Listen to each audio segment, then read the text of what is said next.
ZP election ಆಗಲಿ TP election ಆಗಲಿ ಮಾಡಲೇಬೇಕಾಗಿತ್ತು. ಇದುವರೆಗೂ ಮುಂದಾಕೊಂಡೇ ಹೋಗ್ತಾರೆ. ಯಾಕೆ ಅಂತಂದರೆ ಅವ್ರಿಗೆ ಗೆಲ್ತೀವಿ ಅನ್ನೋ ಭರವಸೆ ಇಲ್ಲ.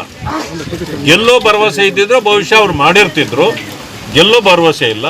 ಅದರಿಂದ ಕೋರ್ಟಲ್ಲಿ ಹಾಕ್ಕೊಂಡು ನಾವು ಏನೋ ಕ್ಯಾಟಗರಿ ಇನ್ನೂ ಮಾಡಬೇಕಾಗಿದೆ, ಅದು ಮಾಡಬೇಕಾಗಿದೆ, ಇದು ಮಾಡಬೇಕಾಗಿದೆ, ಸುಳ್ಳುಗಳನ್ನು ಹೇಳಿ ಅಸೆಂಬ್ಲಿ ಗೆದ್ದರು. ಗ್ಯಾರಂಟಿಗಳು ಕೊಟ್ಟು ಅನೇಕ ಗ್ಯಾರಂಟಿಗಳು ಇವತ್ತು ಕಿತ್ಕೊಂಡು ಹೋಗಿವೆ. ಈಗ ಇನ್ನೇನು ಹೇಳಿದ್ರು ಜನ ನಂಬಲ್ಲ.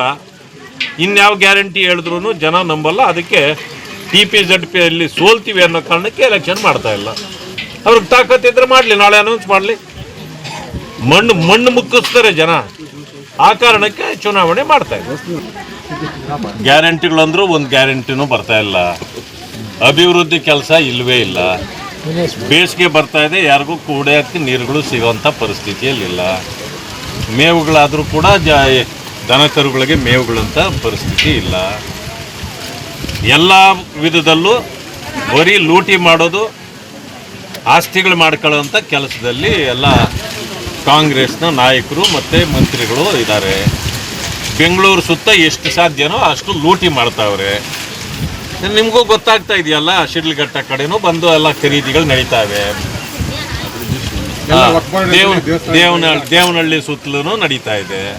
ಬೆಂಗಳೂರು ಸುತ್ತ ಎಲ್ಲೆಲ್ಲಿ ಲ್ಯಾಂಡ್ಗಳಿದೆಯೋ ಅದಕ್ಕೆ ಮಾತ್ರ ದುಡ್ಡು ಹಾಕೋದು, ದುಡ್ಡು ಮಾಡೋದು ಕೆಲಸ ಕಾಂಗ್ರೆಸ್ನವರು ಮಾಡ್ತಾವ್ರೆ. ಅದಕ್ಕೆ ಹೇಳಿದಾಗ ಈಗ ಏನೋ ಗ್ರೇಟರ್ ಬೆಂಗಳೂರು ಮಾಡ್ತೀವಿ ಅಂತ ಮೊದಲು ಹೇಳ್ತಿದ್ರು. ಏನೋ ಬ್ರಾಂಡ್ ಬೆಂಗಳೂರು ಮಾಡಿದ, ಬ್ರಾಂಡ್ ಬಿಟ್ಟು ಹಾಕಿದ್ರಾಗಲೇ ಗ್ರೇಟರ್ಗೆ ಹೋಗಿದ್ದಾರೆ. ಅಂದರೆ ಗ್ರೇಟರ್ ಬೆಂಗಳೂರು ಅಂದರೆ 7 ವಿಭಾಗಗಳು ಮಾಡ್ತಾರಂತೆ, 7 ಮೇಯರ್ಗಳು ಮಾಡ್ತಾರಂತೆ. ಅಂದರೆ ಮೇಯಕ್ಕೆ ಏನೇನು ಬೇಕೋ ಅದೆಲ್ಲ ಮಾಡ್ತಾವ್ರೆ, ಅನುಕೂಲ ಆಗಿ ಮಾಡ್ಕೊಳ್ತಾವ್ರೆ. ಅಷ್ಟು ಬಿಟ್ಟರೆ ಇವರಿಂದ ಏನೂ ಆಗಿಲ್ಲ. ಈ ಸರ್ಕಾರ ಏನೋ ನಿರ್ಲಜ್ಜ ಸರ್ಕಾರ ಇದು. ಇದರಿಂದ ಯಾರೂ ಜನ ಉದ್ಧಾರ ಆಗೋದಿಲ್ಲ. ಎಕ್ಸ್ಪೆಕ್ಟ್ ಮಾಡೋಂಥದ್ದು ಏನೂ ಇಲ್ಲ. ಮುಖ್ಯಮಂತ್ರಿಗಳು ನಿನ್ನೆನೇ ಹೇಳಿದ್ದೀನಿ ನಾನು, ನಿಮ್ಗೆ ಮಾಡೋಕ್ಕಾದ್ರೆ ಮಾಡಿರಿ, ಇಲ್ಲಂತಂದರೆ ರಾಜೀನಾಮೆ ಬಿಸಾಕಿ ಹೋಗ್ರಿ ಅಂತ.